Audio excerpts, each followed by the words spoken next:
It's your hour. It's my hour. It's our hour. It's the BauerOur Hour. Welcome in. Thank you.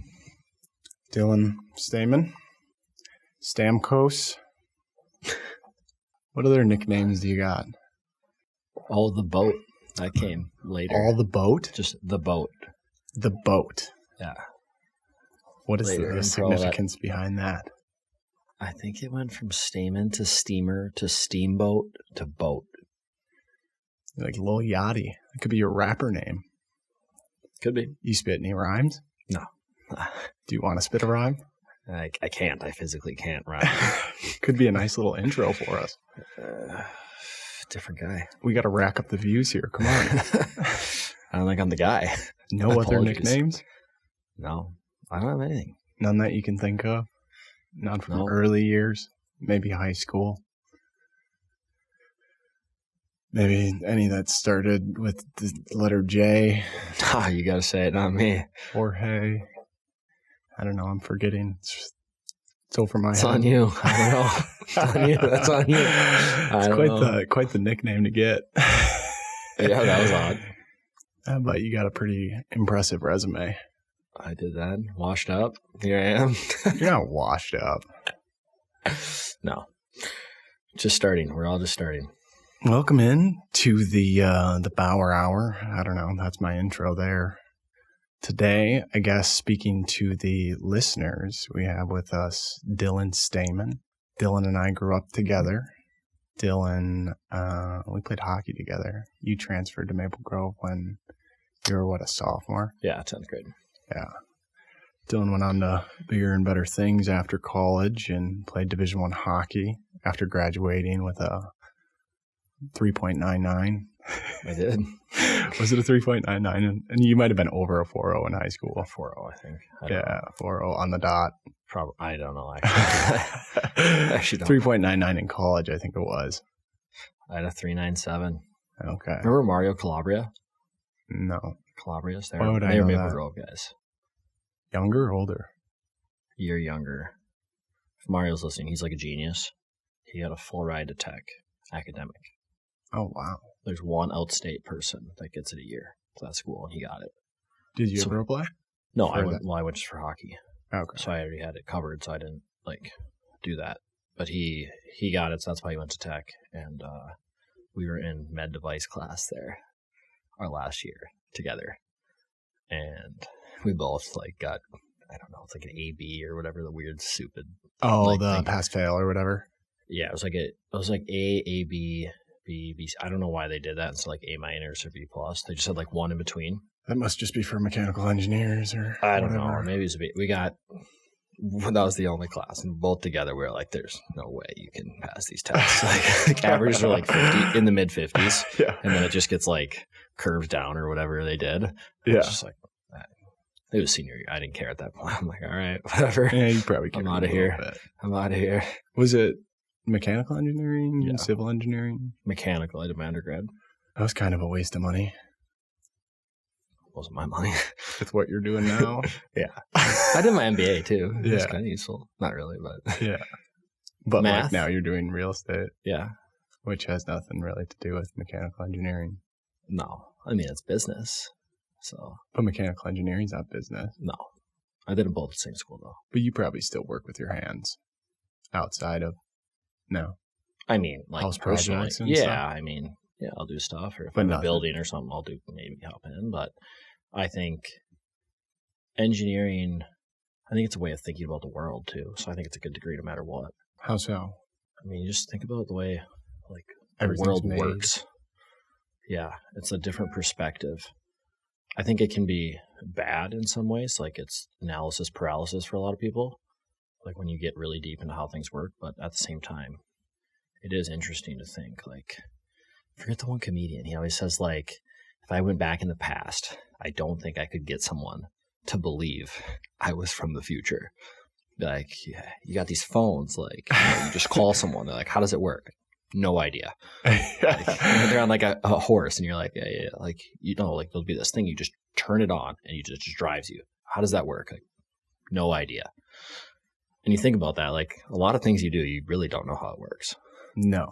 Like, how do these microphones work? You just plug them in, turn them on, and then start speaking into them. Try to like convince someone in the 1700s how this works. Yeah, I mean, like vibrations, I guess, but I don't understand all the little technical things inside of them. Yeah. So were you like building stuff in college, like for a mechanical engineering, or? Some. So like your first 2 years now, it's like, chemistry, biology, physics, all like the math and science you could do, calculus, all that. And then you have like labs. I guess they'll start your like sophomore year maybe. Yeah. And then, you do labs, you like build some stuff. Like senior design, ours was like with like Chrysler Jeep at that time. So like our project was like, we made like a door that like autonomously opened. Like you just like, it would follow your hand for like a Jeep. Like you just walk up to it. It's a sensor with like an Arduino like code. That sounds really nice. There was like an actuator, and you should have gotten a patent on that sucker. The schools get the patents. Really? Yeah, for senior design. School or the company that employs like pays the school for it. I feel like you could sell that to Tesla.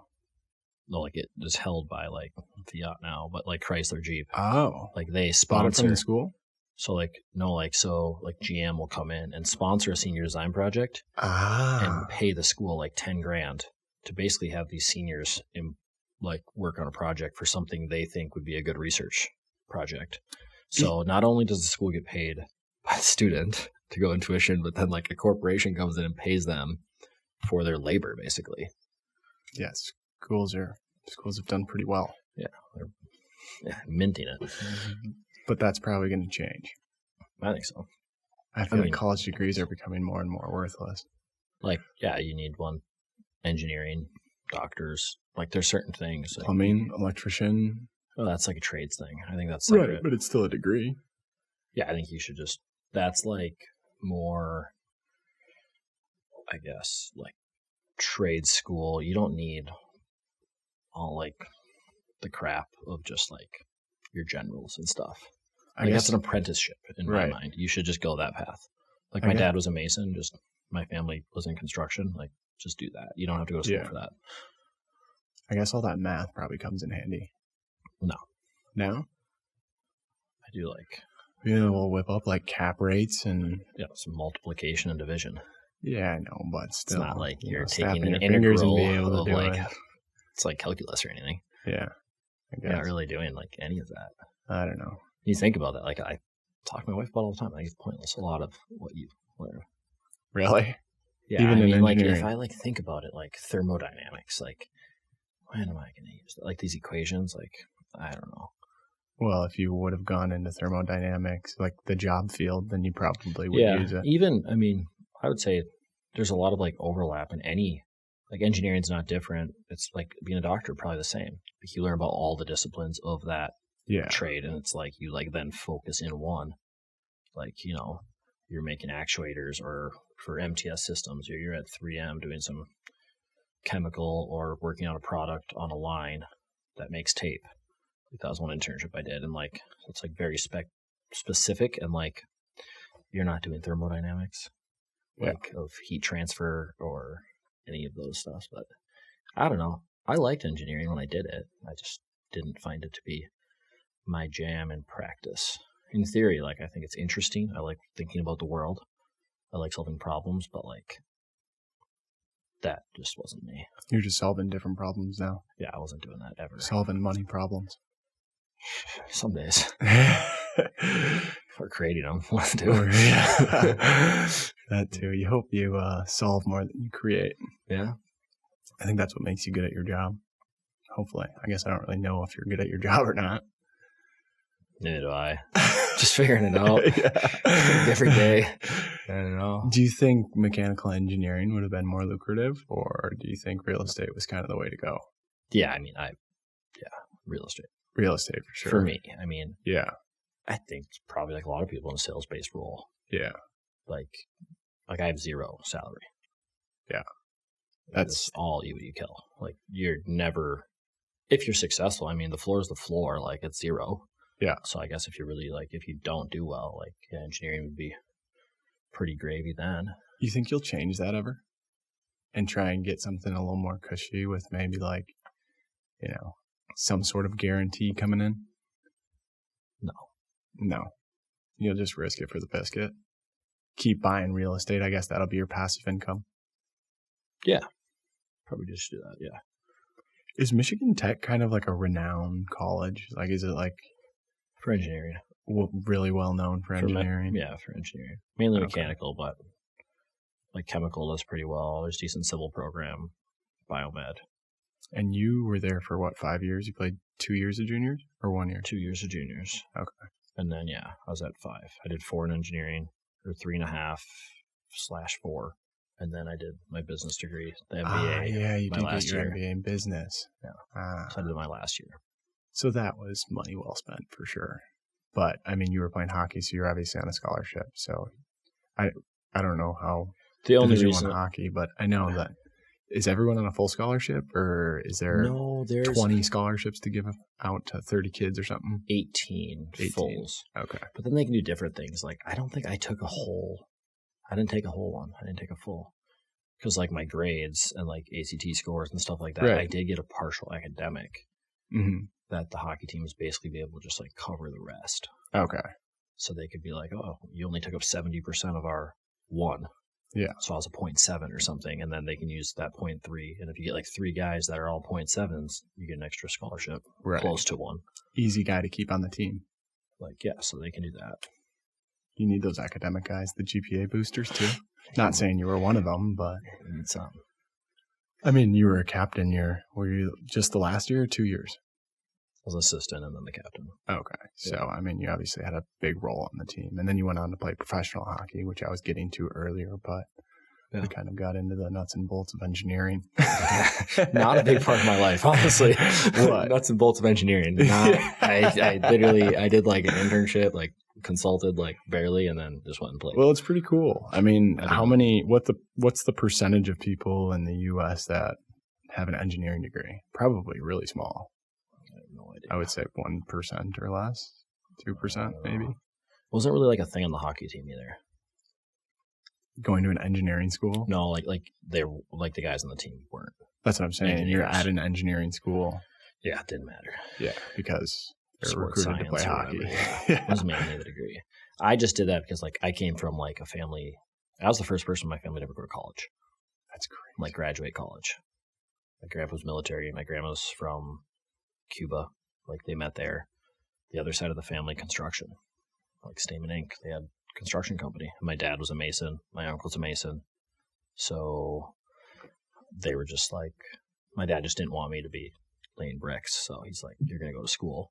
Like we're going to put some information in your brain. And then I liked like doing things with my hands, and like I liked math. And like my ACT, I was good at math. So I was like, oh, it's like really what it was is like I Googled like what makes the most money on average, and like engineering, like out of school, like right away. I'm like, all right, there we go. Sounds good. I was like, look, I like being a doctor. I'm like, it takes a lot of time, and then like doing the math, and I'm like, I don't think that plays. I don't think that works. Yeah, we're gonna skip that step. But yeah, so doctor would have been. I mean, doctors. That's a wild profession. You got to go to school for so long, and I mean, you're coming out. Unless you have a really fortunate financial situation before, but with a lot of debt. Yeah. I did my pre-med my last year. Did you? During my MBA, because I was like considering it. Mario, the same guy, did the same. Oh my gosh. I was like considering that, or like dentistry school. It's all the same prereqs. Like it's all the same. And then like, you got an offer to play hockey, and you were like, I'm going to do that. I just did like the biologies. The only thing I needed left was organic chemistry. To like get into the school? To take the MCAT, yeah. Oh, okay. Yeah. Wow. But I mean, clearly I'm not doing that now. Like, no, that's doing something much different. That's long behind me. Yeah. But still, I mean, good thing to have on the resume. I have just more information. I haven't updated the resume in a long time. Yeah, I know. Resumes. I hate looking at resumes and like writing them and like just talking about yourself. I actually had to like make one up to go to like the shop I'm at now. Like I didn't have like I probably had, use AI to do it now, huh? I don't know. They're like, it was like a checking the box thing. I had to like scrap one up. Like you already had the job and it was kind of just, Yeah. we need a resume from you on file. Yeah. It's like, when I went back and like my Google Drive, I was like from college, Yeah. like a long time ago. I'm like, That's, you had to erase a lot, I'm sure. and I updated, quite a bit. Yeah. And then, like you're like thinking about your like professional experience. I played hockey. Like I don't Hockey know. player 999 I don't at know. hotmail.com is your email I don't address know. on there. Where did you go right after school? Was it immediately to South Carolina or did you go overseas? I went to Hershey Hershey? after school. Hershey's, Pennsylvania? Yeah, the Hershey Bears. And is that the ECHL? No, American League. Okay. CHL. What's the WHL? Western Hockey League. That's juniors, major junior in Canada. Okay. It's like the OHL Ontario. The Dub is the Western. So were you with an affiliate team in the AHL? Yeah, I mean, even South Carolina they're all affiliates. Not all, but mainly. Affiliate of who? I was with Washington Oh. Caps when I left school. It's like an ATL, like a tryout type contract. Like you sign, but not like a term deal. Okay. So they get you a plane ticket to come out and a bucket of Yeah, and bucks they or like something? pay you, pay for your stay. Yeah, like I got paid when I was there, but like I didn't sign an entry level like 2-year deal. Okay. So like I played there, and then the next year, I played in South Carolina. Is when you got an actual deal? Or what do you mean? I mean, a worse deal. A worse deal? Yeah. Your first deal was better? Because you got like a sign-on Well, I was bonus in or the American, something? like the American League just pays better than the East Coast League. Like it's like it would be like playing like AAA ball right after school, Yeah. And then and going then the down next to year double you're A gonna play or Double something. A, and you play Double A for 2 years, and then you're like, okay, I'm gonna try to make it back to AAA, and then try to make it to MLB. That's a long road. I'm gonna go overseas. Yeah. So that's what I did. Right. And there's a little bit more money overseas, isn't there? Not that it's all about money, but Yeah, and tax free. what is free? It's tax free too, Tax free. up to a certain amount. Yeah. Just for Americans? Yeah, like the team basically like pays your taxes on that. So you get paid like in euro, so you get to convert tax-free money. It like works out better for a lot of people, but for me it wasn't about the money at all. Like not. You just want to play hockey. I just wanted the experience to live in Europe, play there. Well, I mean, you were slanging real estate deals at the same time. Kind of, yeah. I mean, you had your toes in the water for sure. Probably your whole foot dipped in there. Yeah, I was still like doing stuff. Yeah, yeah. You had a couple properties in Houghton. Yeah, I was doing stuff more on the brokerage side. Yeah, I have like my business is just like brokerage, and then like personal portfolio runs like completely separate of each other. Yeah. Or portfolio with partners. Like I would say the equity side is very different than the brokerage side and the sales side. How so? Well, one, I'm just like transacting, representing buyers and sellers, mainly sellers, like on larger apartment buildings. And then make fees, right? Trying to provide value. Yeah. Yeah. And then fees, you call them? Yeah. Yeah. Contract fees? No, it's like, I mean, it's percentage base. Right. Yeah. Pretty much. I mean, that's how you make your money. You just said you had a 0% salary. Yeah. So you take your equity and then salary. Like put that into deals that I like personally. Yeah. On that side. Yes. I know exactly what you're talking about. So, I mean, it'd be the same as anybody with like, a W-2 that like. Right. So it's like if me and you wanted to go in on a deal together, you could just say, I'll put my commissions into the deal and take X percentage or something. And then it's more of an equity deal. I could do that, but I mean just like legit, I'm running one business, like say you own a 100-unit apartment building in Uptown and you're like, I want to sell it. I'm like, hey, it's worth $10 million. Like it's 100 door. Okay. And we go and sell it and you paid me like a commission for it. Like, okay, I made that. But then it's like, got to be a decent commission check on a $10 million property. I don't know how commercial works, but I mean, residential's percentages are smaller, but like the deals are larger and there's less of them. I mean, some do good, some do bad. Yeah. But I mean, just like when I'm looking at deals, like I'll try to pick up something every year, like separate kind of thing. Okay. Like buy a deal and like have nothing to do with commissions or anything. Like just because I like it. Yeah. Like you'll just buy the property, you're saying. Kind of like that little strip mall that you owned. Yeah, exactly like that. Yeah. And then you bailed. Yeah, I did sell that one. You still biting your tongue on that one a little bit? No, we put another one under contract, a different deal this week. So Really? I'm going to use those funds. Nice. But, I mean, we'll see if it goes through. If it gets to the table, I don't know. Are you able to talk about it at all? Yeah, it's just a 14-unit apartment building, like townhome-style apartment thing. Where? Kind of. This one's in Monticello area. Nice. Let's go. But, I mean, we'll see. What's holding up the deal? Well, I just need, like, leases, rent roll, gotta go to inspection, make sure, like, I like it still. Is it a brand new? No, it's old. Okay. Below market rents, needs updated. But, you like, need all the numbers is what you're saying. Yeah, I mean, I have, like, how I think it's operating, but you always want to dig in, like, any due diligence and be like, hey, are you actually collecting rent? Like, what does the P&L actually look like? Stuff like that. Want to make sure it's airtight. They're never airtight. No, but, like, no at least, business like, deals in general are ever airtight. At least, like, yeah, like, something's going to come up. I've yet to get through a deal where it's like, oh, wow, that worked. Nothing happened. Cool. Oh, that was actually perfect. Yeah, if that happens, like, you should, like, think, like, you might not have looked everywhere. Go buy a lottery ticket. Yeah. You might have missed something. But yeah, we'll see. I still like the strip malls, though. Like, fundamentally, real estate fundamentals, I really like strip malls still. You think you'll bob back into those? Yeah, I have one that I might. I'll get another one of those. I like them. Yeah. For sure. Yeah. And the student stuff's okay. What about cryptocurrency? You put any of your funds into that? Not really. Some. No? Like, just dabble with it. It's not, like, a significant amount of money. It's booming right now. I know. I should look at it, where I'm at. I'm not going to say the name, but got a friend with $250,000 on that, and he is raking it in right now. Every dollar that he had, like, sold all his assets, sold his car, and put every dollar into it. That's insanity. Insane. And this halving that's coming in April is supposed to be like, I don't know. I put crypto nerds like, are talking about it going in up like to, college. I put okay. And you still have it? Yeah. Oh yeah, we've talked. Yeah, about too this. lazy to find out and change it all. Don't be too lazy. Just I mean, crypto's at like 64,000 right now. So I know. I mean, I keep tabs on it, but I don't. You gotta find that password for sure. No, it's in there. It's in okay. Coinbase. Yeah. Okay. It's not like I'm just not gonna like sell it. Like it could go to zero. I'm still not gonna sell it. It could go to 100,000. I still don't. I just don't care. I'm not gonna sell it. I'm not trying to trade it. That's what I'm saying. Yeah.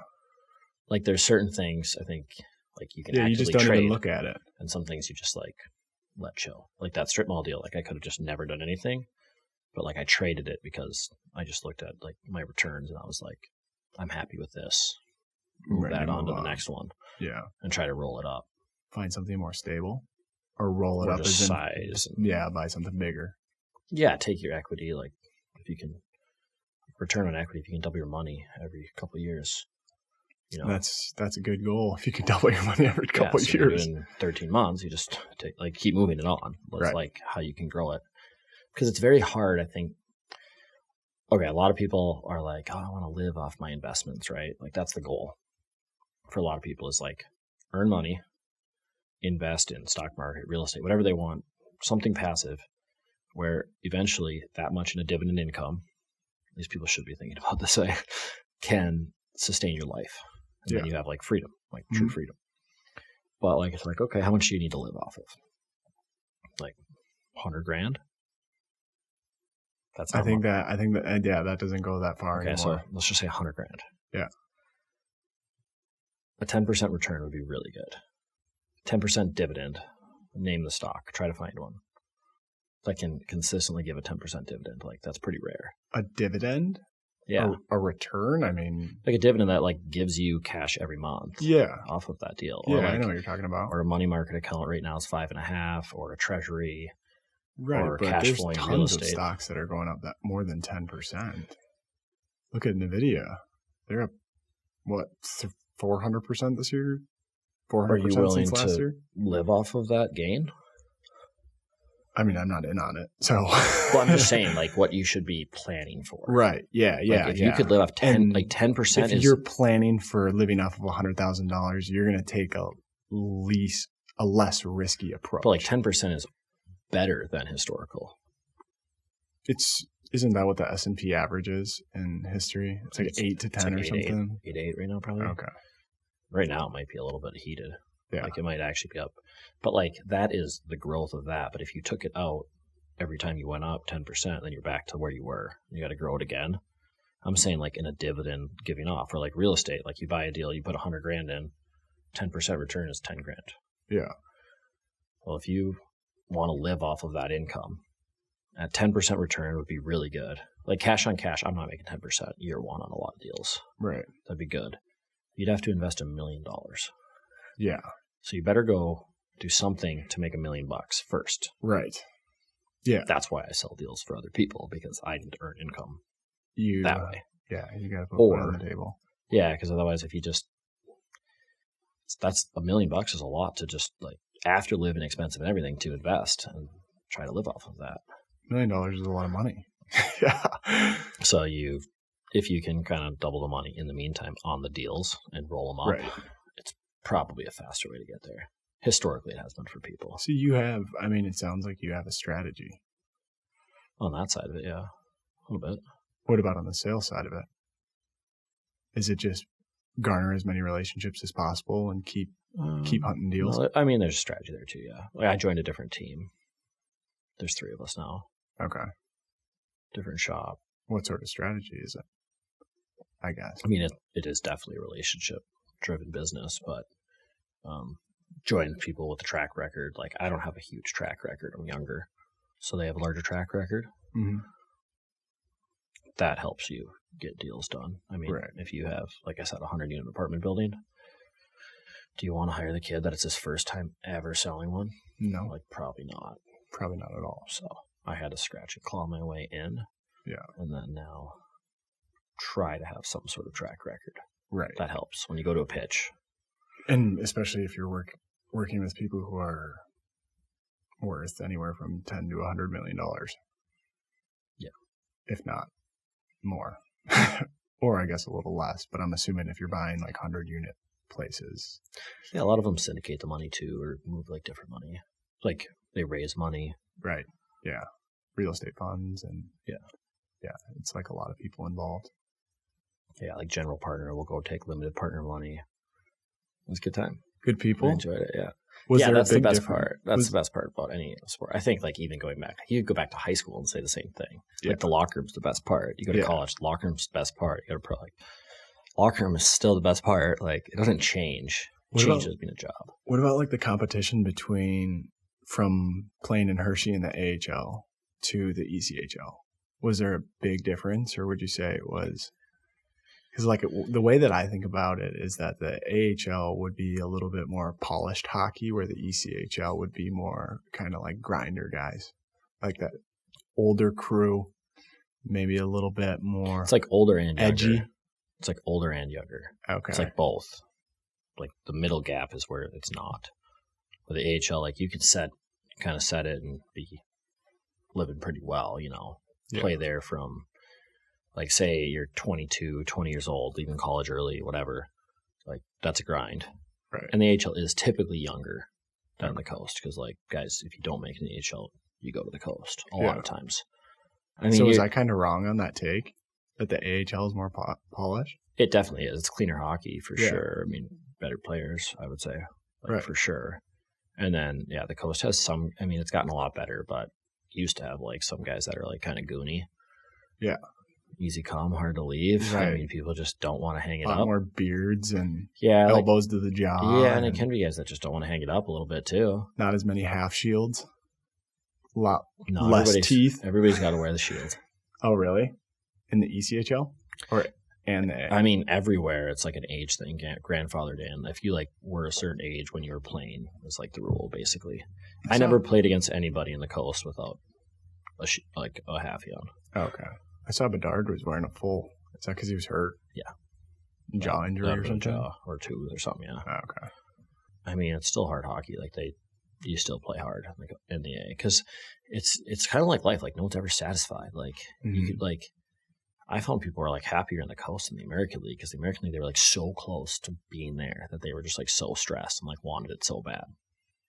And then reality set in for some people. And the East Coast League, they're like, I'm just going to enjoy hockey because like I'm not making it 2 steps. I'm 26, 28, like kind of like just age-wise. Like if you're not on a deal, why would a GM take a chance on you? You're not incentivized. Like you could lead the league in points. You're still not going up. Right. So they just like start to enjoy things a little more. Yeah, it's a business. Yeah, 100%. Like they're going to put their money where their mouth is. You drafted that player. You better give him a shot.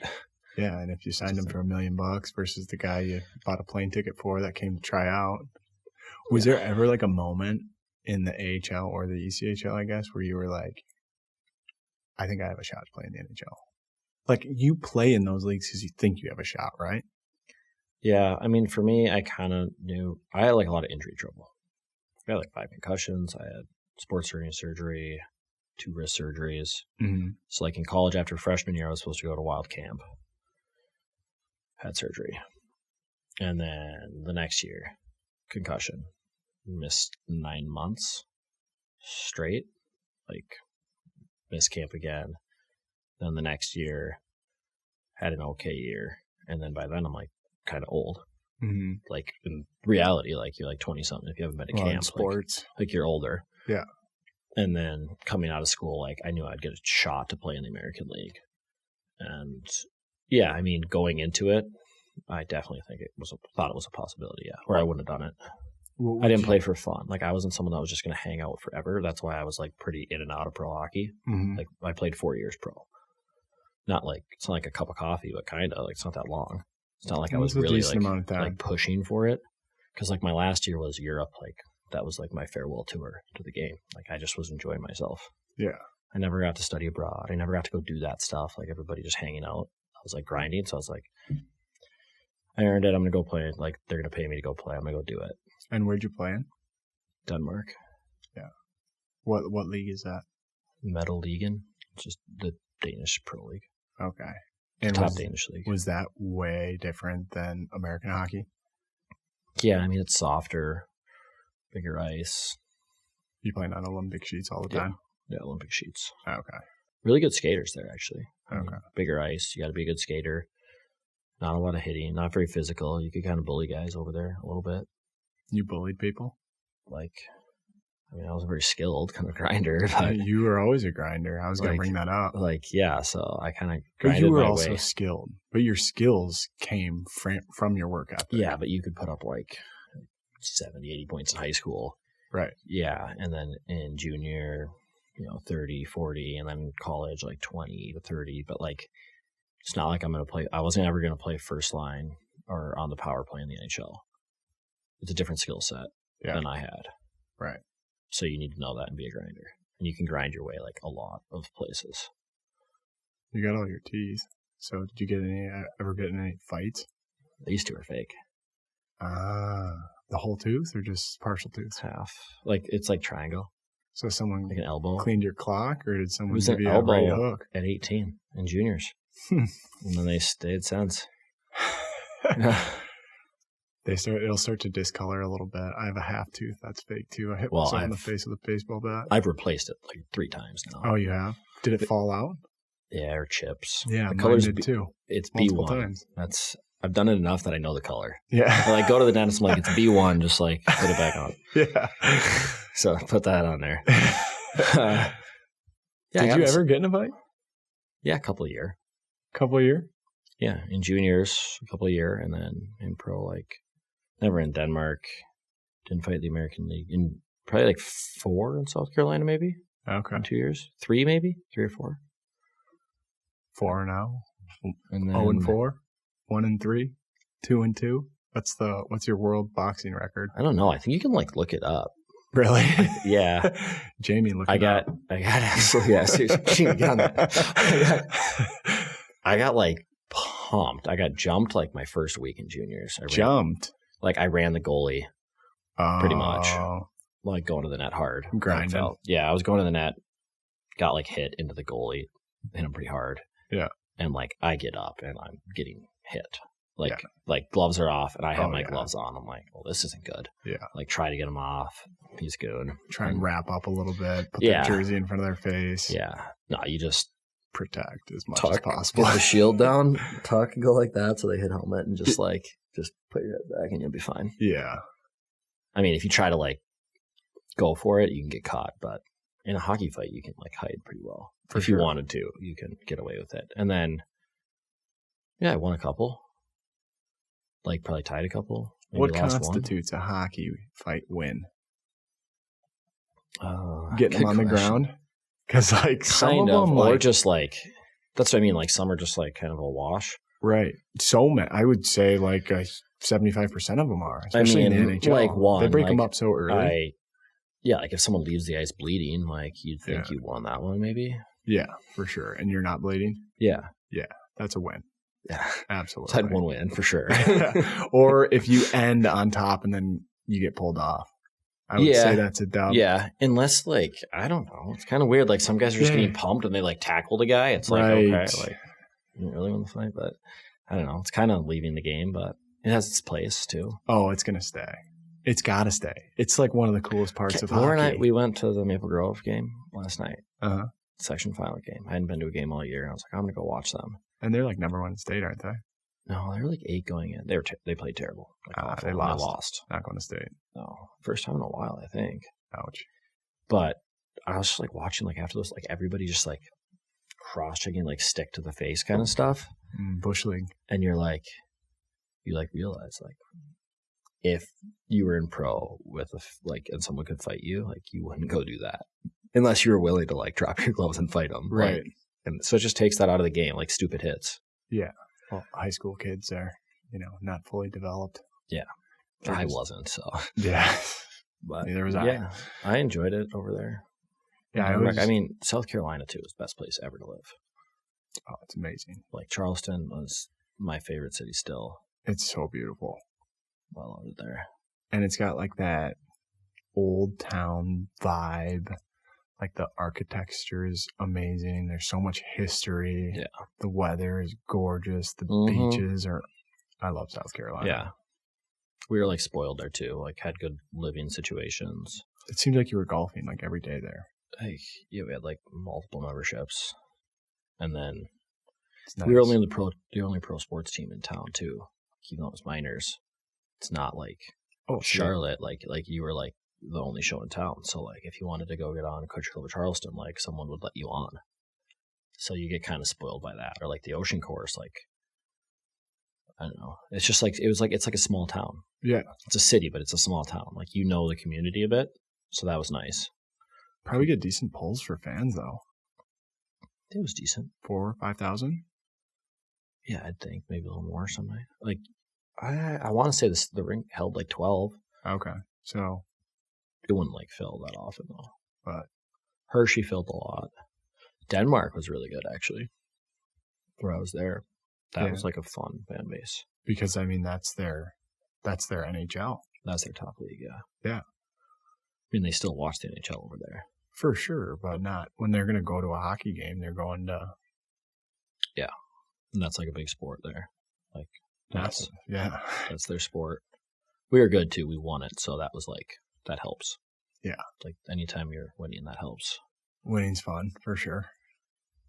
Yeah, that's what I learned from sports. Like being on losing teams sucks. I'd rather be not that good of a player. Like I would rather be the role player on a really good team than the star of a really shitty team. Every day. Absolutely. Yeah, I mean, just try to associate yourself with better people. That's one of the reasons I picked Mankato was because they were, a World Series contender every year. And I was like going in there, I don't exactly know if I'm going to play or not, but I know that I'm going to a still way better experience probably. Right, exactly. Because you're going to win and you're going to compete for a championship. And yeah, but I guess to counter that, would you say that you learn more from winning or do you learn more from losing? In life, losing for sure. In sports, that's tough to say. It's like, yeah, you learn more from losing, but what's the point of it in sports? Like the point of that loss? Like, I don't know. I mean, as long as you really learn from it. To learn how to deal with loss and learn how to cope with it. Because like you think about a sales role, I mean, you're winning. Sales is if you're winning 10% of the time, you're crushing it. Yeah. That's something I struggled with actually after hockey a little bit. Like, oh my gosh, like, if you're like decent at things, like growing up, like you just like everything goes as planned. Right. It's hard to adjust to like not going as planned. Yeah. And then like other things in like real life, like personal, like death happens, like, and you're just like, things like are real fast. And so like, yeah, I guess you have a point there, like, yeah, to learn with losing and adversity. Yeah. But I mean, I'd still rather be on a successful team because it's not like these teams are going 30-0. Like everybody has adversity. Yeah. So, being on a miserable situation, because like, I mean, playing sports, like you're a kid, pretty like even when you're playing pro, like you're still like pretty young in the grand scheme of life. Those are like short years. You want to enjoy it. Absolutely. Yeah. I look back a lot of times. I had one offer to play professional baseball and I didn't take it. And I look back and I'm like, dang, I could have given it one shot. I almost had a chance, but I almost didn't go to Denmark too. Really? I was done. Yeah, that was a last minute decision. I retired. I was done. I didn't go in the beginning. Yeah, you told me you were retiring. I talked to my dad about the it. Next week, I was like, I'm done, and I was talking to him. He's like, you can always work, man. If you really want to do it, and you're gonna have like resentment towards yourself, like Laura, if I would have stayed for her just because I wanted to be with her and not go play, like if you would have had any resentment, I just thought it was a bad idea, and I wanted to like limit regrets. So I was like, screw it, I'm going. Yeah, for sure. I think that's what I'm trying to do, is limit the regrets, but also like take a chance. Yeah, and you were probably making okay money. Where like I got an independent offer for $600 or something a month. Yeah, I mean, people should hang it up when it's time. Right. Yeah. You have to be involved. You have to be responsible too. I knew my role. Like I wasn't throwing over 90. I was, an 85 to 88 guy. I touch 89. I think I touched 91 or 2 times. How can you throw that fast? That's absurd to me.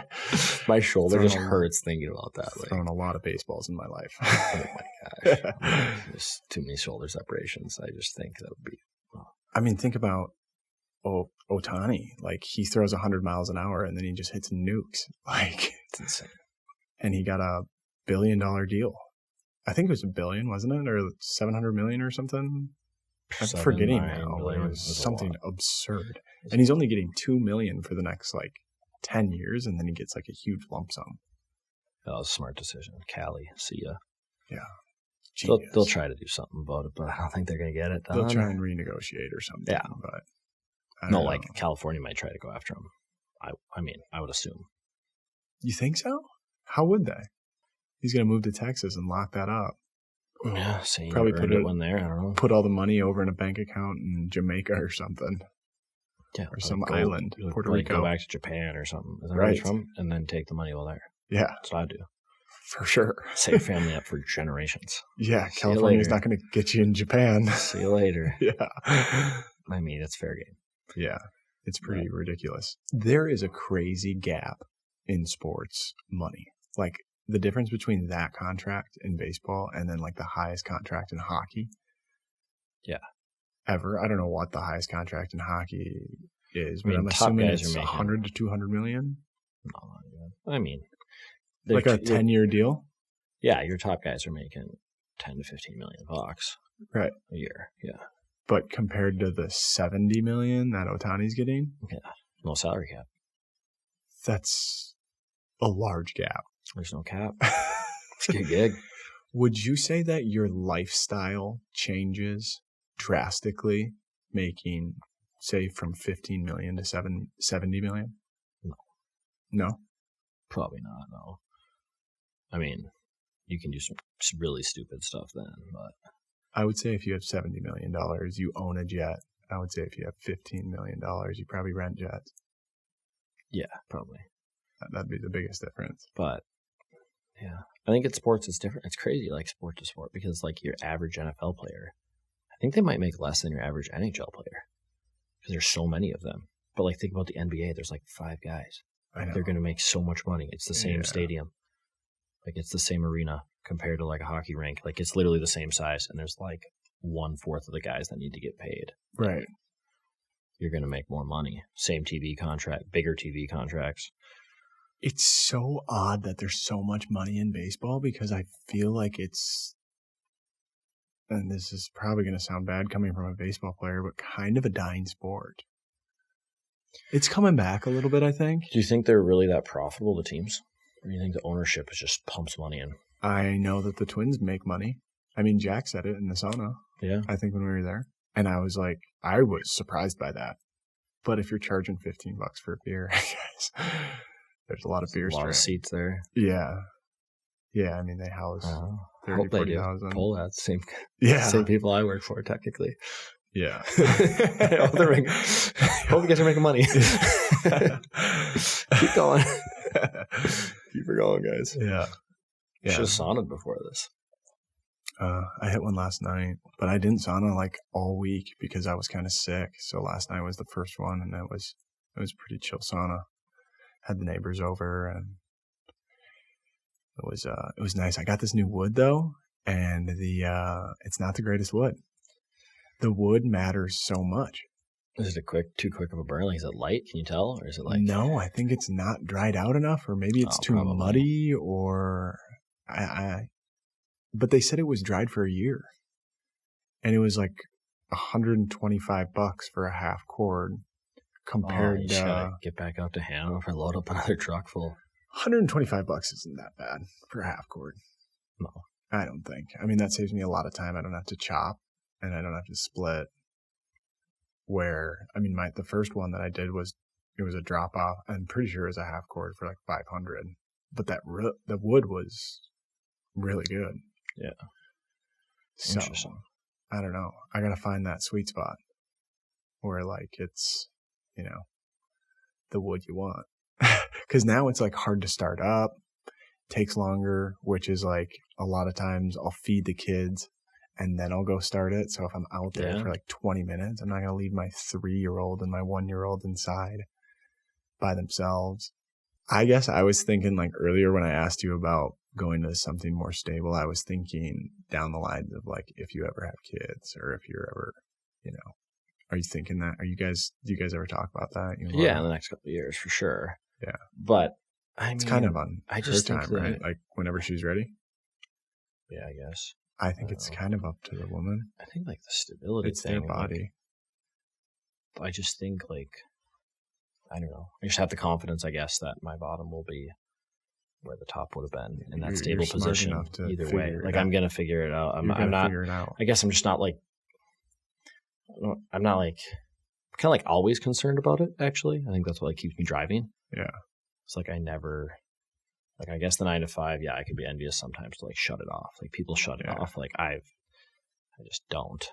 Like I don't like stop thinking about it. Like I'm in bed like looking up buildings and like wondering who owns what and like trying to figure it out. To text someone? But I think I like that. Like part of me likes that. 100%. So I'm just gonna keep doing that. I don't really want to go. I think it would bother me more the cap on what I could do and what I wanted to do. Mm-hmm. And I would feel more trapped. I think that would do me more harm than good. For sure. Mentally. So I'd rather just go this way. You're used to what you do too. So if you flip to a 9 to 5 and you had to like listen to someone, especially if you had to listen to someone who wasn't as smart as you. Yeah, like my partner's like I respect him a lot. Like I joined them for a reason. Yeah. So if they have an opinion, not to say I won't give my opinion, but yeah, and I'm not speaking from like personal. I'm just saying a lot of jobs, it's not always that the manager's smarter than the employee, right? And they're the ones telling them what to do and be here at 7 a.m. and you can't leave until 4. And if you take an hour, 15-minute lunch, like we're going to get that 15 minutes back. You know what I'm saying? Like some managers still manage like that. Yeah, I guess like that. Yeah, that blows my mind. It's like crazy. I mean, I golfed this afternoon. Yeah. And that's how it should be. I'll go like work now probably when I get home. Yeah. On a couple things, likely. Yeah. Working is, I put a note in my phone on the way over here. Like, that's why I think like the whole, like, someone asked me the other day, like, how many hours a week do you work? I was like, I have no idea. How would I don't even know. Like, what constitutes work? Like, thinking about it? Because, like, I'm always thinking about it. Work. Like, am I at the office? Like, does that count? I mean, the sales role, like, does a happy hour count? Does a lunch count? Like, what counts? I would say everything. I would say there's not many times throughout a day that I'm not working. Yeah, I think it's a Unless lifestyle. I'm at the gym. To be honest. And even at the gym, if I'm in the sauna and I'm talking to someone, usually it's about something related to work. Yeah, I think it's a lifestyle. It is, for sure. Hopefully you enjoy your lifestyle. I guess that's... Absolutely. Or you're working towards finding something that you enjoy. Yeah, I definitely don't think like your life has to be your job. You could like there's definitely a case, and it might be better than what I'm doing, to say the 9 to 5, work a limited amount on that, try to collect as much money you can, and do the 5 to 9 your passion project, and you might be better off doing it that way. I don't know the answer. That could be true. And I guess just not for me. Like with kids and stuff, it is nice to be able to shut it off for a little bit and like focus on them. Yeah, I'm trying to front load right now my career. What do you mean? You're just stacking the bricks. Do as much as I can now to set myself up to be able to turn it off and go coach my kids' hockey game.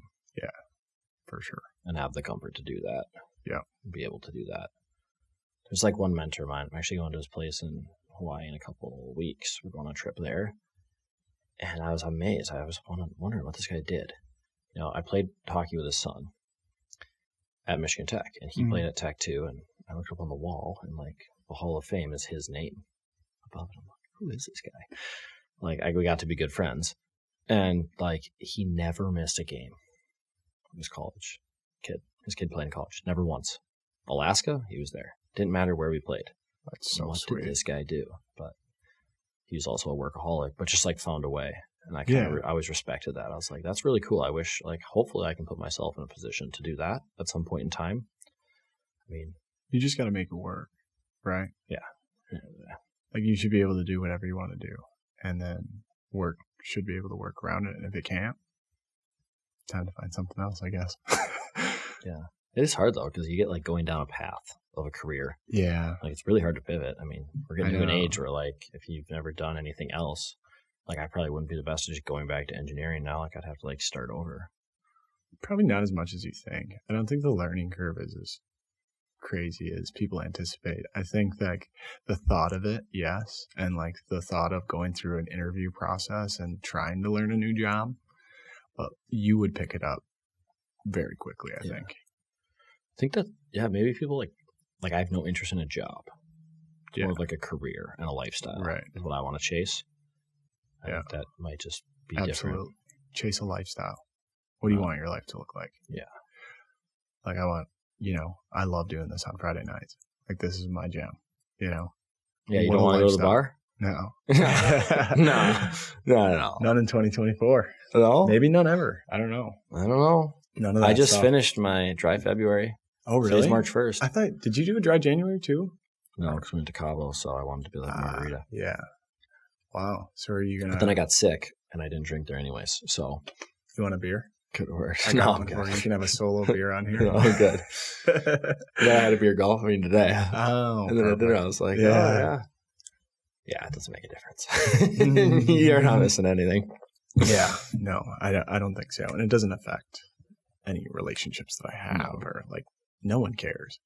No. I'll won't even say anything and people just don't even notice that I'm not drinking. No.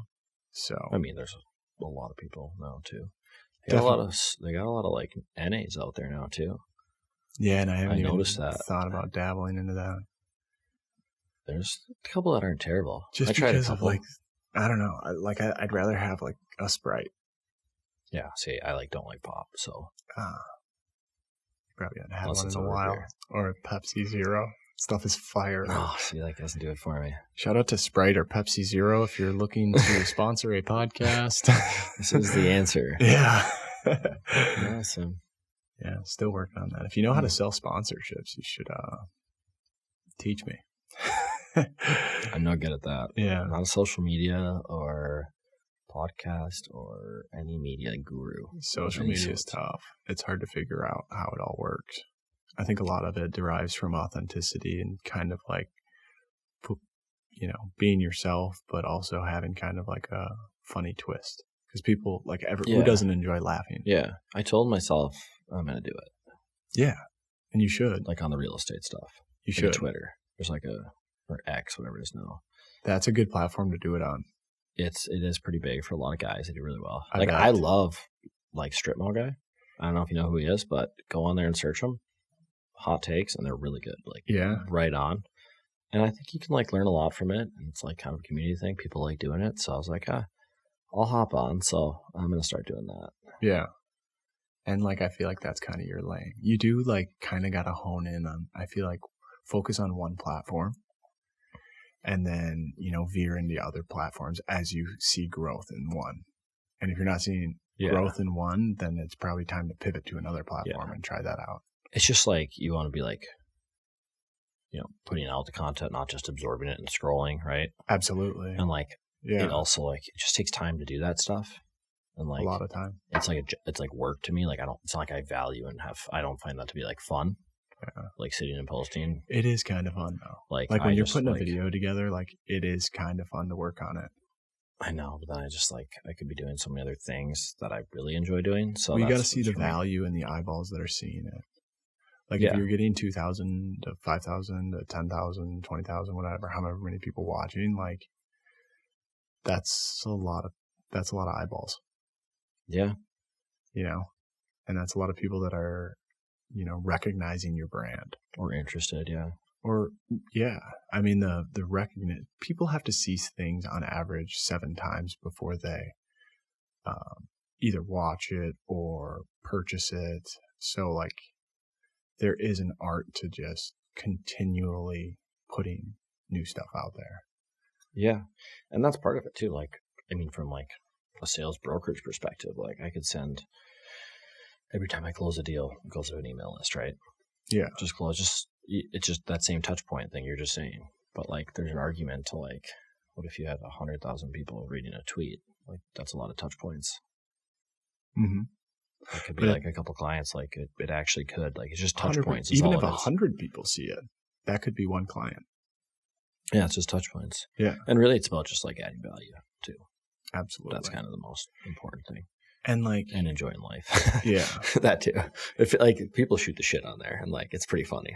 Yeah, I think it's hilarious. It is gold. Yeah, a lot of that thing. And like no one actually cares that much about. You know, like if you post something stupid, like no one cares. People aren't like sitting at home thinking about how stupid Dylan's tweet was or something. You know what I'm saying? Yeah. No one really cares. Until you realize like no one really cares about. Like everyone has a lot going on in their own lives. So nobody cares about you or what you're doing. Yeah. You might think everybody's looking there like so concerned with what's going on or it's a really big deal to you. But in the grand scheme of the world, like it really doesn't matter. And like everybody else has their own problems going on. No one's really thinking about you or concerned about it. Yeah, and like exactly. That's just the reality. Like, hate to break it to you. That's true. It's refreshing to hear too, right? Or it's a refreshing thought to have that like once you can convince yourself and tell yourself that literally no one cares, it's like freeing. And I actually reposted a reel the other day about that. Like it allows you to be as creative as you want and not have any ego tied to it or insecurity tied to it. Like you can just do it. You can just post whatever you want and know that people are going to forget about it in a day. Yeah. Like, it's really thinking about you. Yeah. Like that's how the algorithm works. They'll push it for a little bit, but like even in like the grand scheme of like when you like meet people or just like anything, people think people care about them a lot more than they do. And it's not like your friends and family, like those people really care about you, but like the general world, like just keeps spinning no matter what. It keeps happening. Yeah. And like more things you go through, like we're pretty young. We haven't really gone through that much. We are. But you continue to like learn that stuff. Yeah. I guess. Yeah. I think that, you know, this age of 30 or whatever, late 20s, early 30s is, I think life continues to get better as you get older. Like as more people start to realize what we're doing here and like we're all in this life together and like it's not about, you know, butting heads and working against each other. Like we have to unify as a community. There's a lull in the happiness, though. Like after the high school, the college, like then reality sets in for people. For sure. There's a lull in the happiness. Absolutely. And then like kids happen. Great thing to happen. Happiness, family happens. Like and then things pick up. Because college doesn't prepare you for the real world at all. Yeah, it's just the harsh reality. Like, and then you have dad. We can go into a lot of things on that front, but it's just like it's kind of sad in a lot of people's situations. And I think life's hard for some people. Just for everybody, life's hard. It's not easy, but it can be very hard for some. Mm-hmm. Yeah, that's spot on. And there are certain colleges for sure that do prepare you for the real world, but majority of them, I mean, you're just checking a box. Yeah, I could have tried a lot less hard and just check that box still. Like, think about it. Like, and the expectation is to go and party for 4 or 5 years and, over drink and, experience that. And then you get into the real world and then you start to realize that that's not what it's about, but you still hang on to that for a while because that's what you know. Yeah. Some people probably hang on to it for too long. Just think about yourself as a small business. Yeah. And you went at 18 years old to the bank and said, I need a loan. Like, okay, like, what are you going to do? Like, how much do you need? Like, if you're going to go start a business, like, and you need a business loan, like, they're going to vet your business plan, like, talk to you about it. And you're just like, I need $100,000. I'm going to go get hammered for 4 years and learn about photography. And they're like, all right, like, what's the payback? Like, how are you going to do after? Like, make like 40 to 60 grand a year after. I'd be like, and I'm going to pay you for the next 30 years. And they'd be like, it's like a terrible business plan. Yeah, like, if you just think about that, like, I don't know what we're like signing kids up for. Like, it actually blows my mind if you think about it that way. Like, that's your business plan. Get hammered for 4 years. I look at people who didn't go to college now and I'm like, you're probably pretty smart, huh? You opted out of that decision, huh? Yeah. I mean, there is a case still to like. For sure. There's two sides to everything. Statistically speaking, you're still better off going. Like average income. Small business comparison. That's why the student debt loans suck so much.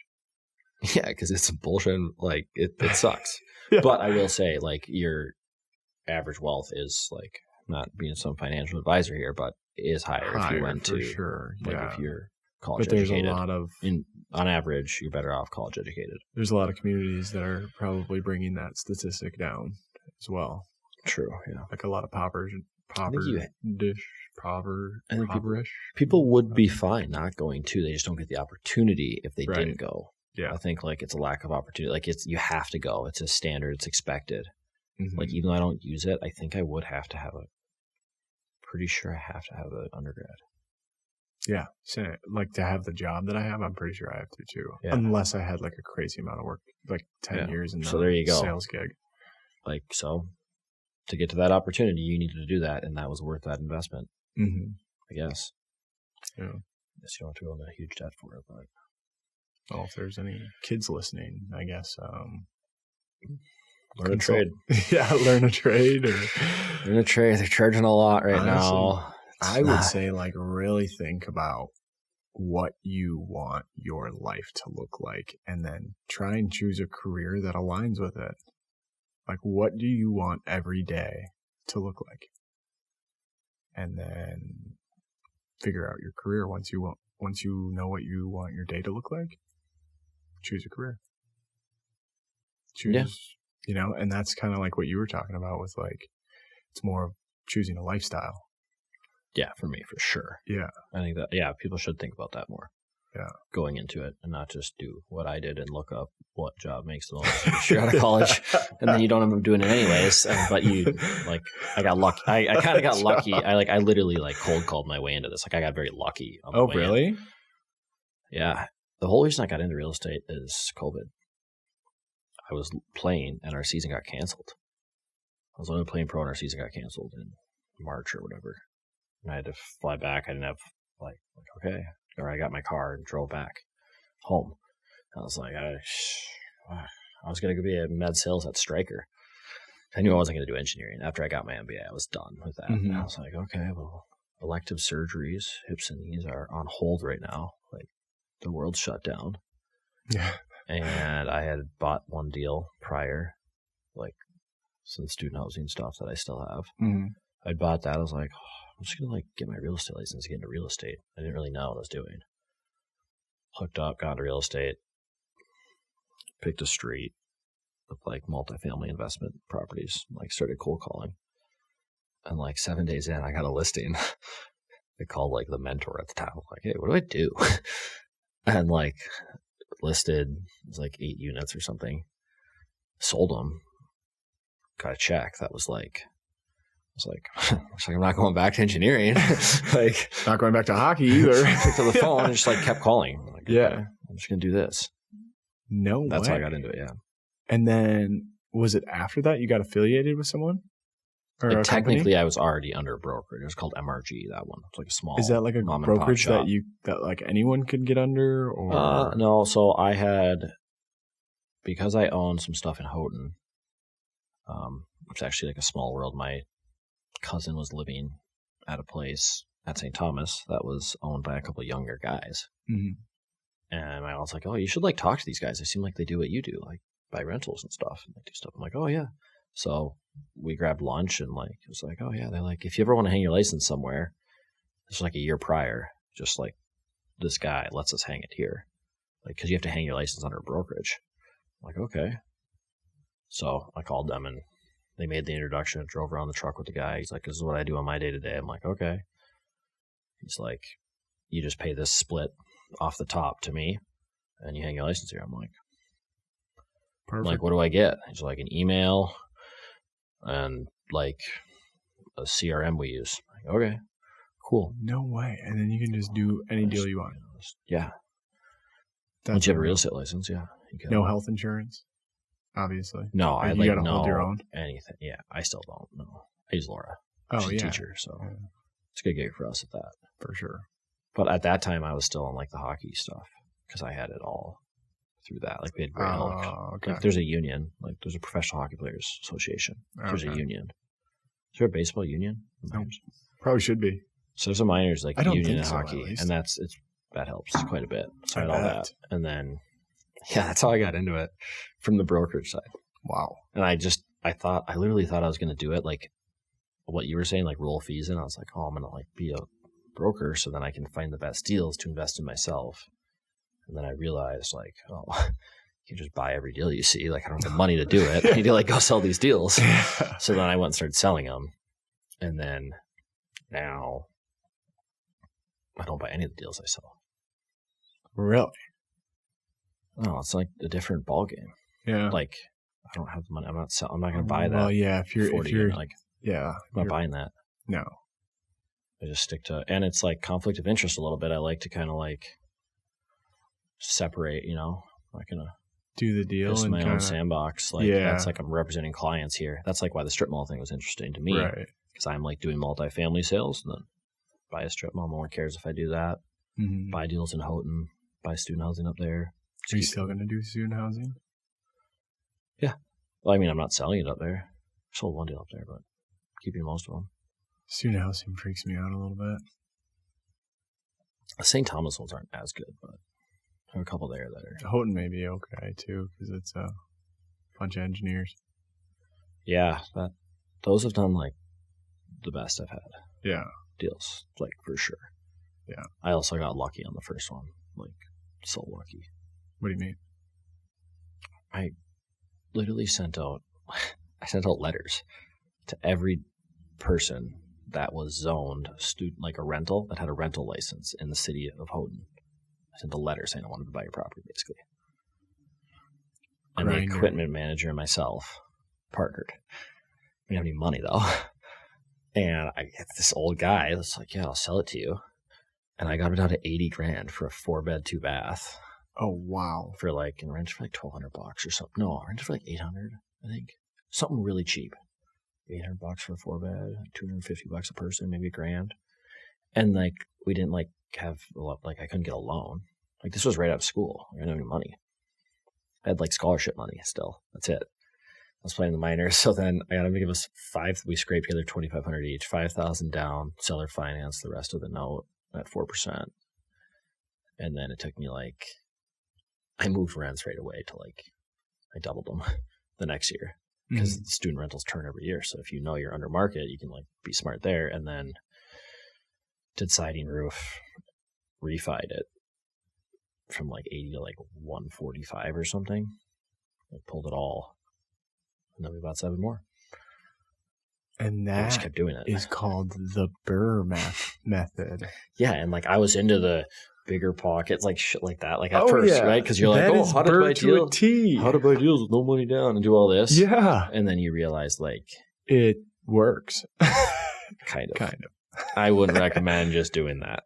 Actually. I mean, if you can get a 4-bed, 2-bath for $80,000, that seems like a pretty good deal. Yeah, I mean it's a shitbox, but now it's not. It's really nice. Rent it for $800. That's a great deal. That rents for $2,800 today. A month. Oh my gosh, $800 per person per room. Is that what you were saying? No, at first when we got it, it was $800. Now it's $2,800. 4 years later, 3 years later. No, 4 or 5. I don't know how old we had. Yeah, it's a large difference. Yeah, off the rent, $2,000. Wow. This is Did you live in it? No, I was in South Carolina when I bought this. Okay. No, yeah. I was home. I was around here. Okay. Yeah, I don't know. Well, you were a nomad for a while. You were in everywhere all at once. Yeah, I lived at my parents in the summer. Yeah. Or, no, I always had my own place in college when I'd come home. Okay. My last few years. Where? I had my own place. 1 year I was at 3M interning. So they gave me a place in Maplewood. Right? So I had but I had a place in Stadium Village, Dinkytown. Nice. They paid for a place. And that's then ideal. One year I had a place at MTS Systems. It's testing equipment place. So they stayed long-term residents. It's a residence inn or something they paid for the summer. Interesting. How often did you actually stay there at the residence inn? During the week, because it was in Eden Prairie. I didn't want to drive to Hanover. Yeah. Then I would. Every weekend you'd be at home. Yeah, pretty much. That was sweet though, because I got points, Marriott points, for a full summer. I lived I had so many points for 2 years, platinum elite status. I literally had over a week free of just wherever I wanted to go. It's hilarious. More points than money you had in your bank account. Yeah, and then when we went on the road in hockey, because I played after that, I would get to I was whatever the high status was at Marriott, so I would always get the upgraded rooms or whatever I wanted on the road. Sick. It was hilarious. That's awesome. You guys probably bust everywhere. Oh yeah, it was miserable. Yeah. In the coast, it was tough, but going on 7-8 hour bus rides. I don't know how long you're. Yeah, Charleston, Charleston to Fort Myers, Florida, on a bus, sleeping on the floor, not a sleeper. I don't know how we didn't have a sleeper. Through the middle of the night too. Yeah, you leave at 11 p.m. and just sleep on the floor. Yeah. On the way there, so you wake up in the morning. Yeah. After sleeping on the floor, so you can practice, and then the minors is an absolute grind. Thinking back to it, I'm what was I doing? Back, I'd just get up. I'd be oh my gosh, I just slept on the floor of a coach bus. What a great way to treat athletes. People that need their body the most. Just sleep. The discrepancy from that to bus. Flying private. Yeah. In the show. That's right. A big difference. Yeah. You're grinding it out. Getting punched in the face in the minors for, $1,000 a week. Right. Just grinding, sleeping on the floors. And then the guy that's making the millions is flying private. It's a good gig. Good for them. Yeah. Do you have any you got any final thoughts? Anything that you want to leave the people with? No. Anything you want to chat about left? Any words that you live by, quotes that you live by? I mean, I could literally talk for 3 hours to every person that's on here, which I wish I could, but now that I'm incorporating video, it gets a little tougher. So if there is someone who is interested in producing this, I'll speak to the camera. I am interested in finding someone who would like to produce. and kind of man like the cameras and the audio while I do it, and then like be kind of like a Jamie. It would be really ideal. That would help a lot. Yeah, because you can do shorter and then just have people on repeats too. Right, and I've been doing that. Still shoot the shit. Yeah, I have guests. Like I'm happy to come over again and just chat it up anyways. Like it's not a big deal. If we think of anything else to talk about other than, and we'll think of other things. You'll probably be in the sauna next week. Yeah, I'll be there. And then, So no words to live by, no like grind. I mean, you were the guy when we were playing JV hockey because you couldn't play varsity because you transferred. You were the guy that was doing Herbies before practice. Like, you are an absolute grinder. Yeah, I guess I just I don't know. I kind of forget. It's just every day I just live. You just do. You don't think twice about it, right? No, I guess not. I don't know. Like, if there's a problem that needs to be solved, you just solve it. Yeah, I try to. But yeah, like the stuff before, I guess I was just last things, that's why I did go to play in Denmark and stuff, because I think I didn't burn myself out, but I was just so hyper focused on one thing, and it was hockey from such a young age. Enough to just change schools. Yeah. And just do whatever I had to do. I was doing it. It didn't matter. And I was going to play hockey. Really, I just wanted to play college. Really, all I wanted was to go to school for free because no one in my family had ever been to school. So I was like, I'm going to do that. That's what I'm going to do. And whatever I have to do to get there, I didn't have a lot of money. And that's what we're going to do. I didn't want to go into student debt. I knew that. And I was like, I'm going to get my education paid for. And then, going to Denmark was kind of just a little bit of the I earned this a little bit. Yeah, and that's a great sayonara. So fortune favors the bold. I guess that's all I got. There it is. There's the tagline. Fortune favors the bold. Thanks everybody for listening. Love you too.